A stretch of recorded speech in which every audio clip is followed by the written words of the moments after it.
વિશાળ સમયનો પટ છે અને એ કલ્કી અવતાર થશે. 4,32,000 વર્ષનો કળિયુગ, એમાંથી આ 5,000 વર્ષ ગયા એટલે 4,27,000 વર્ષ પછી કલ્કી અવતાર. આ બધી કથા કરી એટલે શૌનકજીએ સુતપુરાણીને પ્રશ્ન પૂછી લીધો કે બાબા આ બધી કથા શેમાં છે? બોલે આ શ્રીમદ ભાગવતમાં બધી કથા છે. તો શૌનકજીએ और એક પ્રશ્ન પૂછ્યો કે બાબા જો આ ભાગવતની કથા હોય, ભાગવતમાં જો રચના થઈ હોય અથવા તો આ બધી જ કથા ભાગવતમાં લખાણી હોય તો પહેલા અમને એ સમજાવો કે આ ભાગવત કયા યુગમાં લખાયું? કસ્મિન યુગે પ્રવર્તેયમ સ્થાને વા કેન હેતુના? કયા હેતુથી, એટલે કે આ લખવા પાછળનો ભગવાન વ્યાસનો હેતુ શું, સ્થાન કયું, સમય કયો અને હેતુ, આ ત્રણેય પ્રશ્ન પૂછી લીધા અને પરિણામે સુતજીએ જવાબ આપ્યો કે બાબા દ્વાપરે સમનુપ્રાપ્તે તૃતયે યુગ પર્યયે જાત પરાશરાધ્યોગી વ્યાસવ્યા કલયા હરે. દ્વાપર યુગની સમાપ્તિના સમયમાં એટલે કે દ્વાપર યુગ પૂરો થઈ ચૂક્યો હતો અને કળિયુગનો આરંભ થઈ ચૂક્યો હતો, પણ કળિયુગનો હજી પ્રભાવ દેખાતો નહોતો એવી યુગ સંધિના સમયમાં ભાગવતની રચના થઈ છે. કયા સ્થાનમાં બેસીને રચના કરી? બોલે બ્રહ્મ નદી સરસ્વતીના કિનારે, બ્રહ્મનદ્યામ સરસ્વત્યા આશ્રમઃ પશ્ચિમે તટે सम्यप्राश इति प्रोक्तम ऋषिणा सत्रवर्धनम. બ્રહ્મનદી સરસ્વતી એટલે કે બદ્રીનાથ જે જઈએ ને, બદ્રીનાથ થી આગળ થોડા આગળ વધીએ ને એટલે એક ગામ આવે, એનું નામ છે મણિભદ્રપુરી. અમારો સંભાવ પરિવાર ત્યાં જઈ આવ્યો છે, કથા ત્યાં થઈ છે. બદ્રીનાથમાં કથા કરી હતી ને આપણે, ત્યારે આપણે ત્યાં ગયા હતા વ્યાસ ગુફા. આજે પણ ત્યાં વ્યાસ ગુફા છે.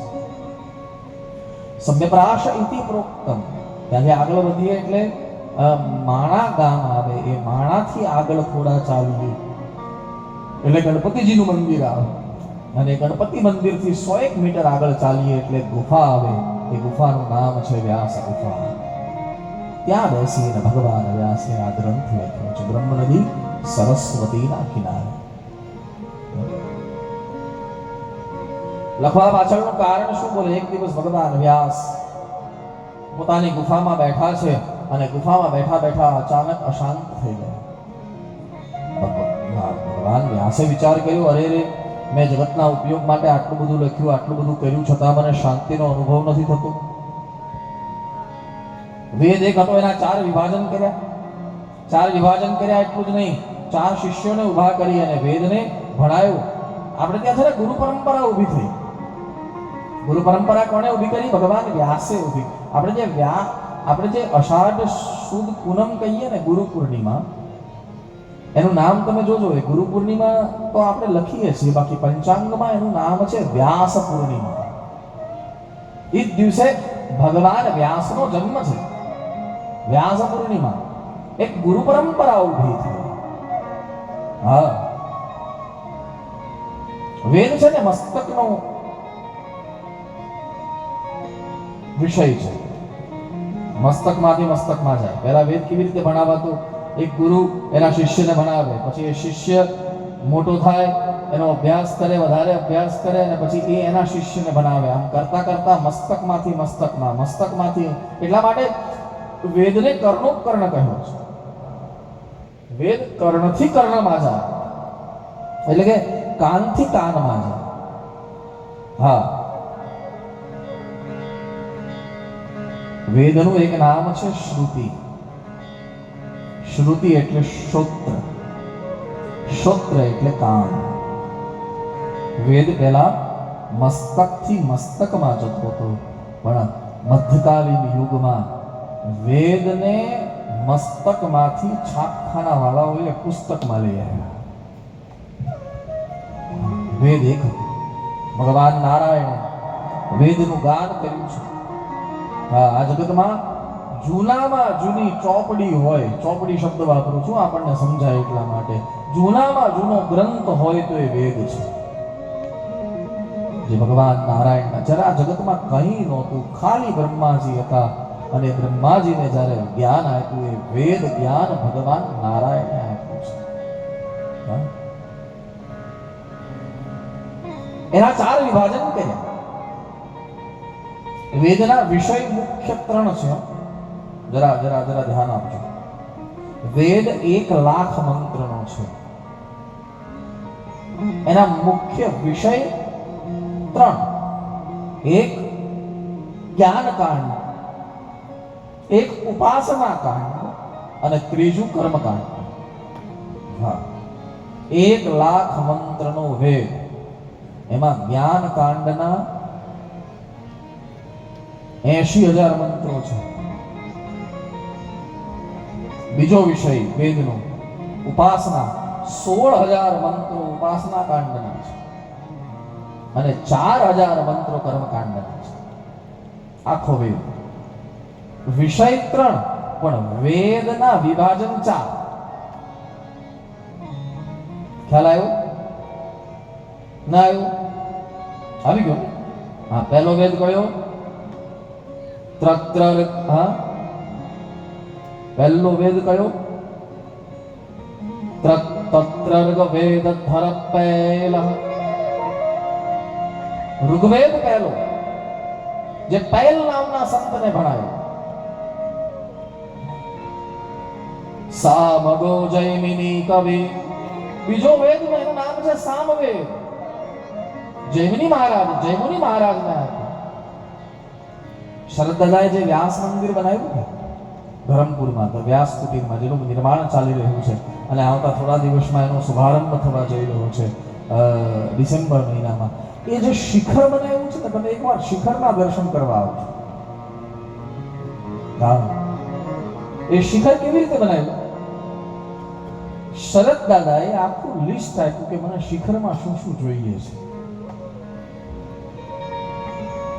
24 અવતારોના શિખર છે. ભગવાન વ્યાસે 24 અવતારની કથા કરી છે. એટલે 24 અવતારોના એક શિખરની અંદર 24 શિખર છે. 24 અવતારોના શિખર. હા, પછી ભાગવતજીનું એક શિખર. એ ભાગવતજીના સ્કંદ 12, એટલે 12 સ્કંદના 12 બીજા શિખર છે. હું તમને બતાવીશ, તમે જયારે આવશો ને, પણ એક કરીને આવશો તો રોજ નહીં બતાવી શકું. હા, તમે એક હારે આવશો તો પછી તમે કહો કે આજે હું આવું, પરમદી હું ઘરે હોઉં તો બતાવું કે તમને. હે, 12 સ્કંદના 12 શિખર છે. પછી વ્યાસજીના પ્રમુખ 4 શિષ્ય છે. હા, એ 4 શિષ્યોને શિખરમાં રાખ્યા છે. વ્યાસજીનું છે મંદિર. પછી ભાગવતના 4 વક્તા છે. એને સિંહનું સ્વરૂપ આપ્યું છે. હા, વક્તા ગર્જના કરે ને. હે, હા, 4 વક્તાઓના 4 સિંહનું સ્વરૂપ છે.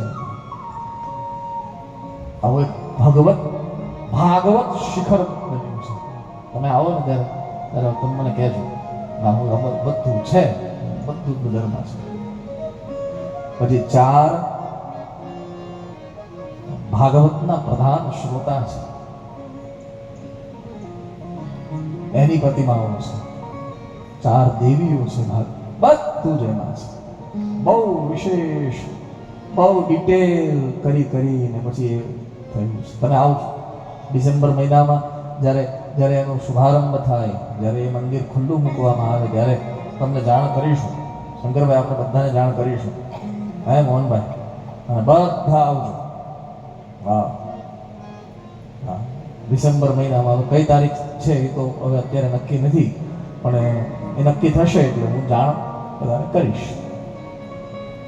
પહેલામાંના સંતને ઋગ્વેદ આપ્યું. સામગો જૈમિની કવિ. સામવેદ જૈમિની મહારાજને આપ્યું. વૈશંપાયન એવૈકો રિષ્ણાતો યજુસામુત. હા, વૈશંપાય નામના એક સંત છે, વ્યાસજીના શિષ્ય છે. એને કયો આપ્યો? બોલે યજુર્વેદ આપ્યો. હા, અને અંતિમ વેદ કયો? અથર્વસં અંગિરસ્સામાસિત સુમંતોરદાનો મુનિઃ. સુમંત નામના સંતને, સુમંત નામના શિષ્યને અથર્વવેદ આપ્યો છે. ઇતિહાસ પુરાણાનામ પિતામેરો મહર્ષણમ. અહીંયા જે સુતપુરાણી કથા કરે છે ને એ ઓરિજિનલ સુતપુરાણી નથી. હા, એ સુતપુરાણીના દીકરા સુતપુરાણી છે. ઓરિજિનલ જે સુતપુરાણી હતા ને, જે કથા કરતા હતા ને, એને બલરામજીએ મારી નાખ્યા. હા, નૈમિષારણ્યમાં કથા ચાલતી હતી અને બલરામજી આવ્યા એટલે સુતપુરાણી આમ ધૂનમાં બેસેલા, કઈ આમ આવ્યા તો કઈ ધ્યાન દીધું નહીં બલરામજી. આવો ન કીધું. મને બલરામજીનો મગજ તો તમને ખબર, હળ હાથમાં ગયા વ્યાસપીઠ પર ને વક્તાને એક હળ માર્યું. એ સુતપુરાણીનું નામ હતું રોમહર્ષા. રોમહર્ષા. પછી સંતોએ બધાએ કીધું કે આ તમે શું કર્યું? અમને કેવી સારી સારી કથા સંભળાવતા હતા અને અમારો કેવું જ્ઞાનવર્ધન કરતા હતા, તમે એને મારી નાખ્યા. હવે અમને કથા કોણ સંભળાવશે? અને પછી પરિણામે એ રોમહર્ષણના શબ્દ જે પડ્યું હતું ને, એમાં સ્મૃતિ બલરામજીએ કાઢી અને સુતપુરાણીના દીકરા બાજુમાં બેઠા હતા એના મસ્તકમાં એ સ્મૃતિ મૂકી અને પછી સુતપુરાણીના દીકરાએ કથા શરૂ કરી. એ અત્યારે જે કથા કરે છે ને, એ સુતપુરાણીના દીકરા સુતપુરાણી, જે પહેલા સુતપુરાણી હતા એનું નામ હતું રોમહર્ષણ, અને હવે જે સુતપુરાણી કથા કરે છે એનું નામ છે ઉગ્રશ્રવા. ઉગ્રશ્રવા.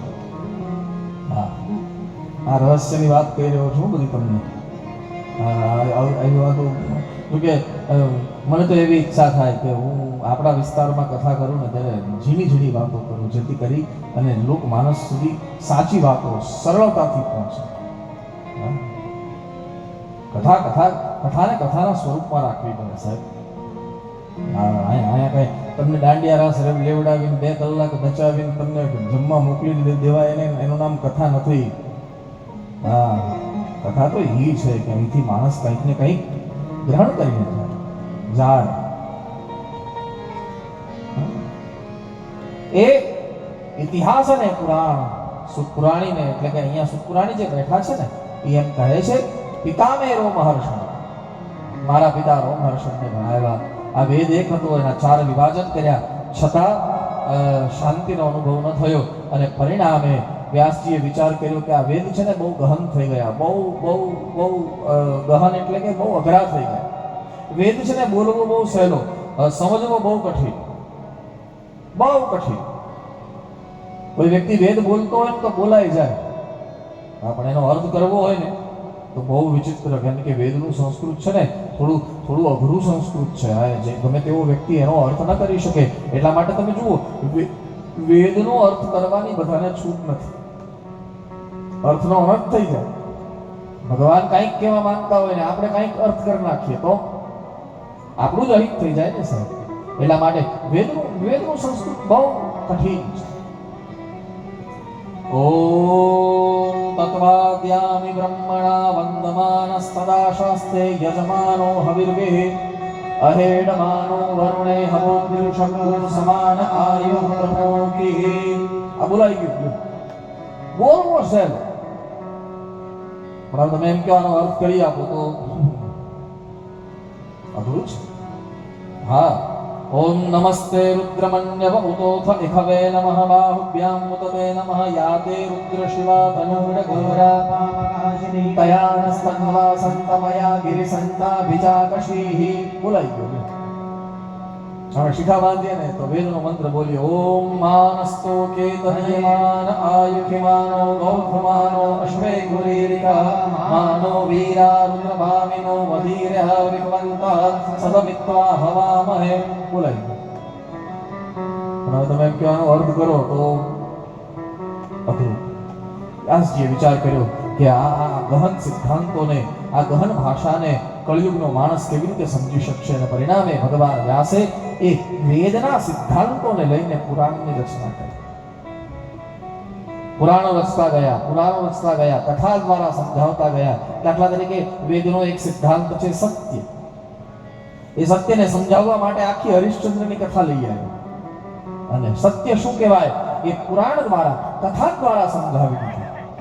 પણ હવે કહ્યું કે પુરાણોની સંખ્યા 17મી થઈ ગઈ, આટલા બધા પુરાણો રચાઈ ગયા. હવે ભગવાન વ્યાસે વિચાર કર્યો કે કળિયુગનો માણસ અલ્પમતી તો છે પણ અલ્પ આયુ પણ છે. હવે એ આટલા બધા પુરાણોનો અભ્યાસ કરશે કેવી રીતે? એટલે હવે પછી ભગવાન વ્યાસે બહુ સુંદર નિર્ણય કર્યો. વેદના સિદ્ધાંતોને લઈ અને કથાનકોને લઈ અને એક શાસ્ત્ર બનાવ્યું. એ શાસ્ત્રનું નામ છે મહાભારત. 1 લાખ શ્લોકનો આ ગ્રંથ છે અને અદ્ભુત ભગવાન વ્યાસની અદ્ભુતમાં અદ્ભુત કૃતિ હોય તો એ મહાભારત છે. હા, કુરુકુલ કલહ કથા અતિ વિચિત્રા. હા, કુરુકુલ કથા. કઈ કથા? 2 પરિવાર ઝઘડ્યા. કુરુકુલ કલહ.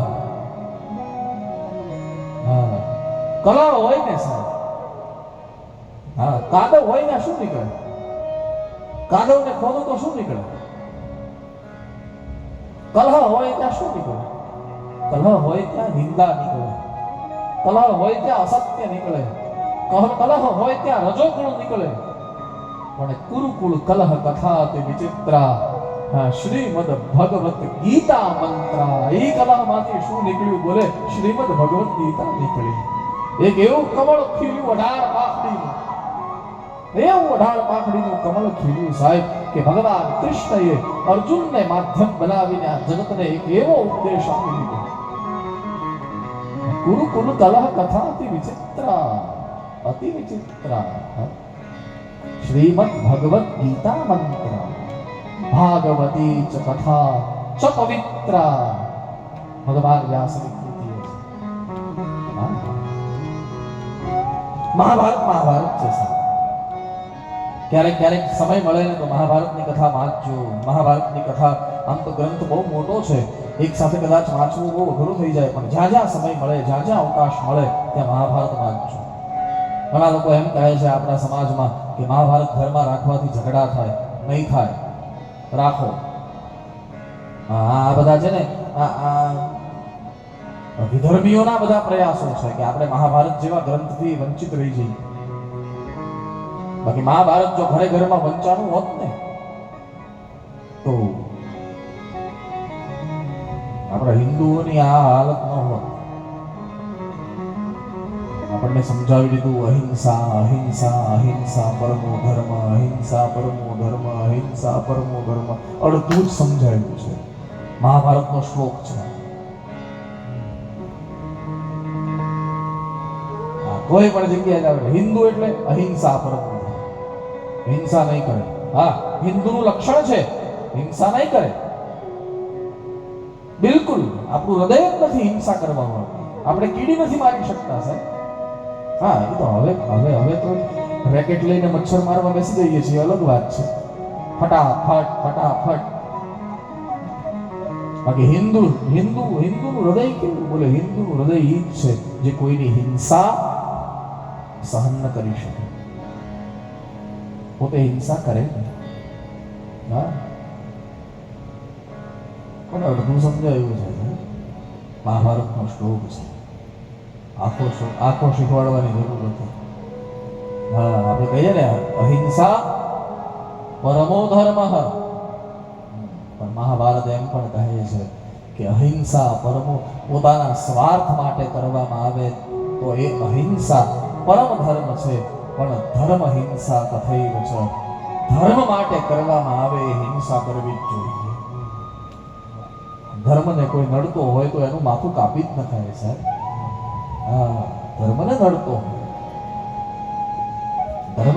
ધર્મની હાનિ પહોંચાડતો હોય, જબ હો ही धर्म के भगवान राम, भगवान कृष्ण गीता में बोली गया यदा यदा हि धर्मस्य ग्लानिर्भवति भारत अभ्युत्थानम् अधर्मस्य तदात्मानं सृजाम्यहं परित्राणाय साधूनां विनाशाय च दुष्कृताम्. जो अहिंसक धर्म होत तो भगवान कृष्ण एम केम बोले कि હું વિનાશ કરવા આવું છું? હા, કેમ બોલે? જો અહિંસા જ હિન્દુનો પરમ ધર્મ હોત તો ભગવાન રામે હાથમાં ધનુષ્ય શું કામ ઉપાડ્યું? શેની માટે? આ ગુલાબનું ફૂલ આપીને ન કહેવાય રાવણને કે ભાઈ નહીં, શઠમ સાઠ્યમ સમાચરે. હા, આપણે આપણા ધર્મને છે ને બહુ હળવામાં લઈ લીધો અને લોકોએ શીખ્યું એ માનતા રહ્યા. આપણે સાચું વાંચ્યું જ નહીં. હા, ધર્મ હિંસા થઈ છે. હા છે, પાછો કહું, હિન્દુનો પરમ ધર્મ છે અહિંસા, પણ પોતાના પૂરતી સીમિત હોય ત્યાં સુધી. જ્યારે રાષ્ટ્ર પર આવે, જ્યારે પરિવાર પર આવે, જ્યારે સમાજ પર આવે અને જ્યારે ધર્મ પર આવી જાય ત્યારે હિંસા કરવી એ અહિંસા નથી, એ વધ છે. અર્જુનને સમજાવ્યું કીધું આખું શ્રીમદ ભગવદ ગીતા શું છે. હા, બતાવીને બનાવી નાખ્યા કે જો આ દાદા માર, આ ગુરુ માર, આ ભાઈ તારે ઘરે, અહીંયા નહીં. હા, અર્જુન કે મારો મોટો ભાઈ તારી ઘરે, અહીંયા નહીં, આ રણ મેદાન છે. હા, મારા ગુરુ છે તો ઘેરે વગે લાગેલી છે બેવા. હા, એક હારું ધોતિયું આપીને જમાડ દેજો. અહીંયા તો તું એને નહીં મારે તો એ તને મારી નાખશે. ધર્મ હિંસા થઈ છે. મહાભારત છે સાહેબ. અને મહાભારત માત્ર યુદ્ધની કથા નથી. હા, ગ્રંથ એમ નહીં કરતા. મહાભારતમાં 18 પર્વ છે. આદિ પર્વથી લઈ અને શાંતિ પર્વ સુધીના 18 પર્વ છે. એમાં ખાલી 1.5 જ પર્વમાં યુદ્ધની કથા છે, બાકીના 16.5 પર્વ જ્ઞાનની કથા છે. પણ આપણે વંચિત રહી ગયા.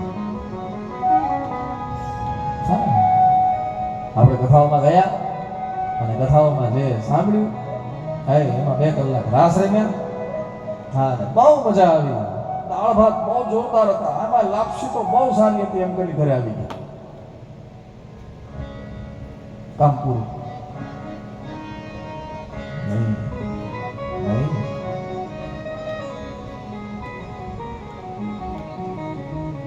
સાહેબ, સમાજ જે માંગશે ને એ જ મળશે. સમાજ એટલે વિશ્વની વાત કરું છું. શ્રોતાઓ જે ઈચ્છા લઈને બેસશે ને વક્તા પાસેથી એ જ મળશે. શ્રોતા જો ઈચ્છા કરે કે અમને જરા દાંડિયા રમાડો તો પછી વક્તા દાંડિયા જ રમાડે ને શું કરવાનું? નહીં.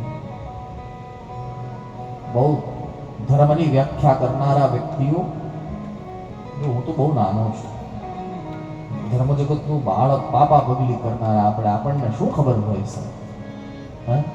પણ એટલું તો ખબર હોય ને કે કોઈ વ્યક્તિ 3 કલાક આપણી સામે બેઠા છે તો એને 3 કલાક એની ફોકટ ન જવી જોઈએ. એટલું તો ખબર હોય ને આપણે.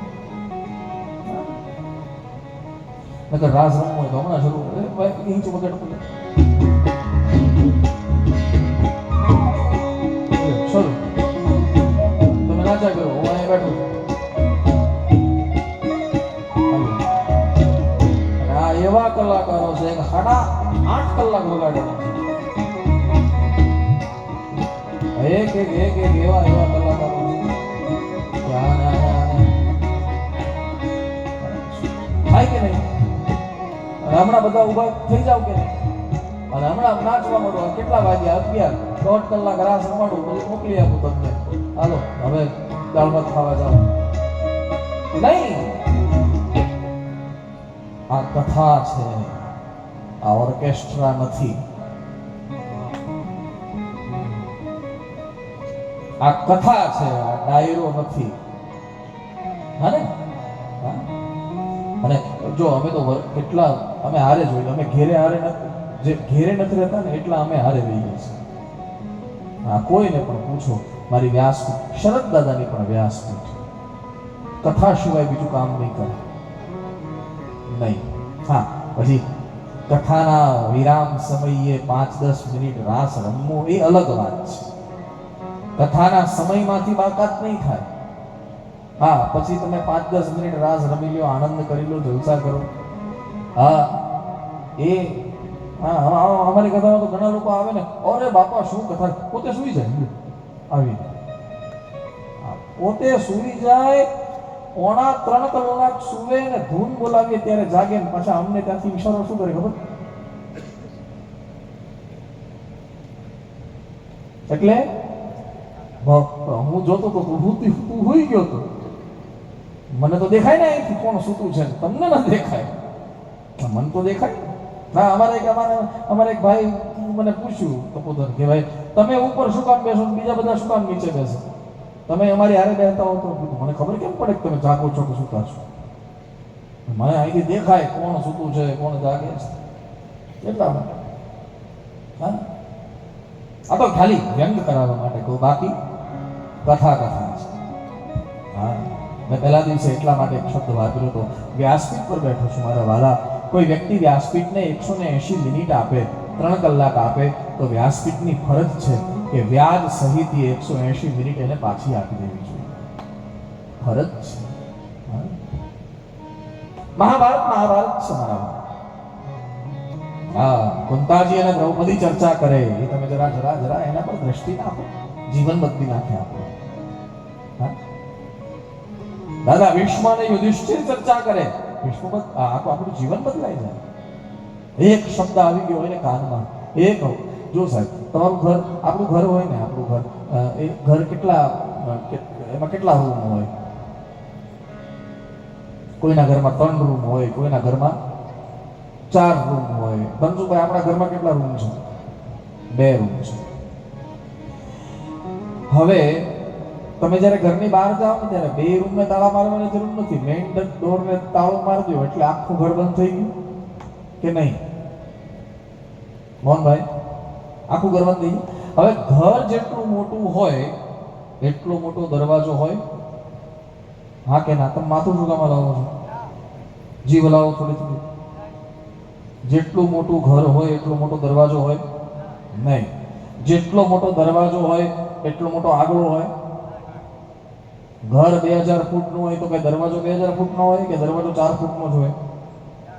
દરવાજો 4 ફૂટનો હોય. દરવાજો 4 ફૂટનો હોય તો આગળો કેટલા ફૂટનો હોય? આગળો 1 ફૂટનો જ હોય. હવે આગળો 1 ફૂટનો હોય તો તાળું કેટલા ઇંચનું હોય? 4 ઇંચનું, 5 ઇંચનું. અને તાળું જેટલું મોટું હોય એટલી મોટી ચાવી હોય. ચાવી કેટલી હોય?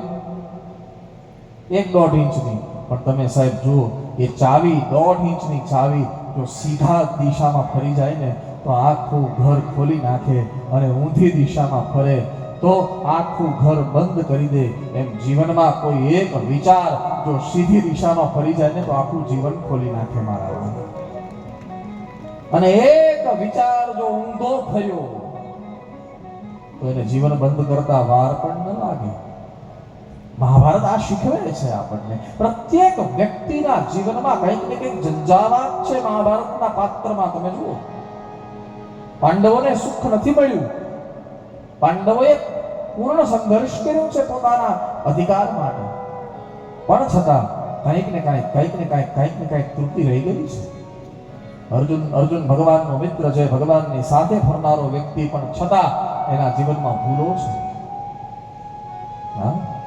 દ્રૌપદીને ભગવાન બેન માને છે, દ્રૌપદી ભગવાનને ભાઈ માને છે, છતાં ભૂલ છે.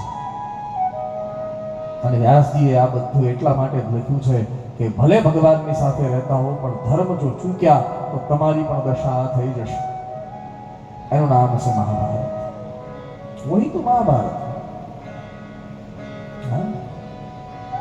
ક્યારેક ઘણા લોકો મહાભારતની વિશે એટલું બધું બોલે છે, મહાભારતનું પૂઠું જોયું ન હોય. વાંચવાની તો વાત અલગ, મહાભારતનું પૂઠું જોયું ન હોય. બધા એ આમ મહાભારત ન વંચાય. તું ઘેર બેને ભાઈ તારી પાસે કોઈ સલાહ લેવા આવ્યું?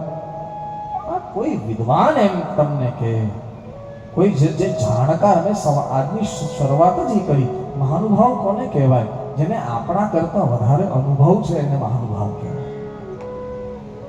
હા, જેને આપણા કરતા વધારે જ્ઞાન છે, જેને આપણા કરતા વધારે સમજ છે, જેની પાસે આપણા કરતા વધારે વિવેક છે, એને મહાનુભાવ કહેવાય. મહાભારતનું પૂઠું જોયું ન હોય બધા એ મહાભારતની વાતો કરે. ઘણા કારણો અમારા ભાગવતજી માટે બોલે. હા, ભાગવતજીમાં આમ લખ્યું, ભાગવતજીમાં એમ લખ્યું. ઘણા લોકો ભગવાનની ભૂલ કાઢે કે સીતાજીનો ત્યાગ કર્યો એ ભગવાન રામની ભૂલ ન કહેવાય. લે પછી એમ કહેવાની ઈચ્છા થાય ભગવાને ભલે કર્યો, તું ત્યાગ નહીં કરતો. હા હા, ઉછીની બુદ્ધિ ઉપર જીવે છે. હા, યુટ્યુબમાં આવે એટલે માની લેવાનું, ફેસબુકમાં આવે એટલે માની લેવાનું. ઓહો, આ તો આમ ના છે. પોતાની બુદ્ધિ ક્યાં ગઈ? હા, પોતે કેમ નથી વિચારતા? કોણ કેવું છે એ લોકો કે એના કરતા આપણે આપણી દ્રષ્ટિથી નિર્ણય કરવો જોઈએ. અને ક્યારેક ક્યારેક છે ને સાહેબ, લોકો સોનાને કથિર બનાવી દે છે. શું કામ? એ સોનું એ બીજાને સોનું બનાવવા નીકળ્યું હોય ને, એ લોકોને ગમતું ન હોય. હા, પારસમણી બીજાને સોનું બનાવી દે તો લોકોને ગમે. લોઢાને સોનું બનાવી દે ને એ ક્યારેક ક્યારેક બીજાને ગમે નહીં. પ્લાસ્ટિકને ગમે નહીં કે આ સોનું થઈ જશે ને હું મને ગમે એટલું અડાડું તો હું તો કઈ સોનું થવાનો છું નહીં. એટલે એવા પ્લાસ્ટિક ક્યાં હોય ને એ પછી સોનાને પારસમણીને બદનામ કરી નાખે. હા, આ તો બધા ખોટા છે, આ તો બધા આવા છે, આ તો બધા તેવા છે, આવું છે તેવું છે એમ કરી કરી હા પારસમણીને ઓળખતા છે. આજની કથાની શરૂઆત જ એટલા માટે એ કરી છે કે બીજા સંતને પછી પગે લાગજો. પોતાના ગામમાં જે આવા સંત જેવા વ્યક્તિઓ રહે છે ને એને પહેલા પગે લાગો. હા, મેં અયોધ્યા મંદિરની વાત કરીને, અયોધ્યા જજો, રામ જન્મભૂમિ જોજો, ભગવાન રામના દર્શન કરજો. શોભા વપુષ કોટી સતકામાં, ભગવાન રામની મૂર્તિના દર્શન કરજો, ત્યાં માથું ટેકવજો, બધું કરજો. પણ પોતાના ગામમાં જે મંદિર હોય ને ત્યાં પહેલા દર્શન કરવા જાય.